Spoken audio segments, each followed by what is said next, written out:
Toshakhana case में chairman PTI को सजा देने वाले जज तब्दील। एडिशनल सेशन जज हुमायूं दिलावर को ओएसडी बना दिया गया। इस्लामाबाद हाई कोर्ट रिपोर्ट करने की हिदायत। Chief justice Islamabad high court की हिदायत पर एडिशनल रजिस्ट्रार ने नोटिफिकेशन जारी कर दिया। सुप्रीम कोर्ट ने ट्रायल कोर्ट के फैसले पर गलतियों की निशानदेही की थी। केस इस वक्त इस्लामाबाद हाई कोर्ट में ज़ेर समाअत है।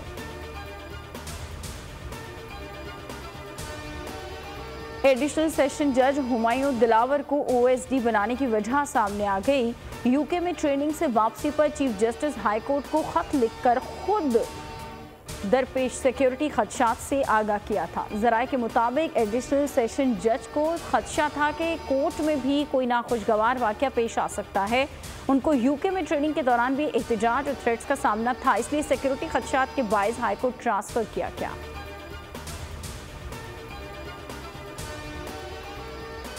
किसी आईनी ओहदे के खिलाफ अर्जा सराई नहीं करेंगे। अगले हफ्ते हम मुआशी बहाली का मंसूबा देने जा रहे हैं। निगरां वफाकी वज़ीर तलाक मुर्तज़ा सोलंकी की मीडिया से गुफ्तगू। कहा कि निगरां काबीना में शामिल तमाम वज़रा अपने अपने शोबों के माहिर हैं। कोशिश होगी कि जिस हालत में मुल्क मिला इससे बेहतर हालत में देकर जाएँ। बिजली, गैस और अशिया ज़रूरिया की कीमतों में इजाफे का इदराक है। गुज़श्ता दिनों आलमी मार्केट में तेल की कीमतों में इजाफा हुआ। रुपए की कदर में कमी से मुआशी मुश्किलात पैदा हुई।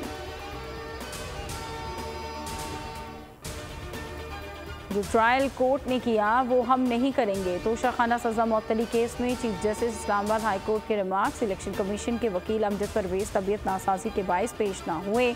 मुआविन वकील ने इल्तवा मांग लिया। चीफ जस्टिस आमिर फारूक ने कहा कि ये जमानत का मामला था, कौन सा दलाइल पर ज़्यादा वक्त लगना है। हम इस केस के लिए बैठे, हम भी वो काम कर सकते हैं जो ट्रायल कोर्ट ने किया। केस की मज़ीद समाअत पीर को होगी।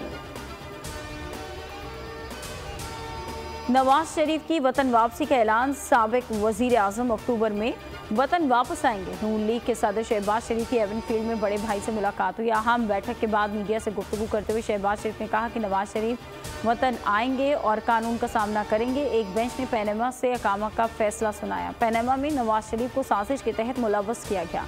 उनका नाम दूर दूर तक नहीं है।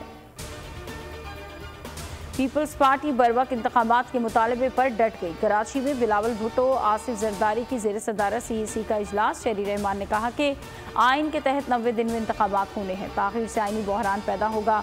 हल्का बंदियों की बुनियाद पर इलेक्शन में ताख़ीर नहीं हो सकती। नैयर बुखारी बोले कि हमारा कोई दोहरा मयार नहीं, आइन के साथ खड़े हैं। यकीन दहानी कराई गई थी कि मरदमशुमारी नोटिफाई करने से इलेक्शन आगे नहीं जाएंगे। अगर हल्का बंदियाँ 14 दिसंबर को मुकम्मल हो जाती हैं तो इसके बाद 54 दिन का मजीद शेड्यूल होगा। लीगी रहनुमाओं की चीफ इलेक्शन कमिश्नर और मेंबरान से मुलाकात के बाद गुफ्तगू। एहसन इकबाल ने कहा कि आइंदा इंतखाबात मुल्क के लिए एक संग मील है। चाहते हैं कि जल्द मुंतखब हुकूमत आकर जमहूरी किरदार अदा करें। इलेक्शन कमीशन आइन के मुताबिक इलेक्शन करवाने का पाबंद है। इंतखाबात की शफाफियत पर बात की। नए वोटर्स का इंदराज किया जाएगा। पाकिस्तान दहशतगर्द के खिलाफ मजबूत दीवार की तरह खड़ा है। दुनिया को पाकिस्तान की कुर्बानियों को तस्लीम करना चाहिए। Army chief general Asim Munir की हार्वर्ड यूनिवर्सिटी के तलबा से मुलाकात में गुफ्तगू। 38 तलबा ने GHQ में सिपह सालार से मुलाकात की। जनरल आसिम मुनीर ने इलाकाई सलामती के मसाइल और खत्ते में अमन इस्तेहकाम को फ़रोग़ देने के लिए पाक फौज के किरदार पर बात की। जोर दिया कि पाकिस्तान दहशतगर्दी के खिलाफ किरदार अदा कर रहा है। बिजली आती नहीं, भारी भरकम बिल आ जाते हैं। पंजाब के शहरियों का मीटर शॉर्ट हो गया। टैरिफ में इजाफे पर मुख्तलिफ इलाकों में ताजिर और अवाम सड़कों पर निकल आए। शहरियों ने बिलों को ही आग लगाकर एहतजाज रिकॉर्ड कराया। रावलपिंडी, मुल्तान, अटक, एबटाबाद, खानपुर, तौसा शरीफ और विहाड़ी में शहरियों ने बिजली के बिलों से इजाफी टैक्सेस ख़त्म करने का मुतालबा किया। कहा कि ऐसे जालिमाना टैक्सेस हमें किसी सूरत कबूल नहीं।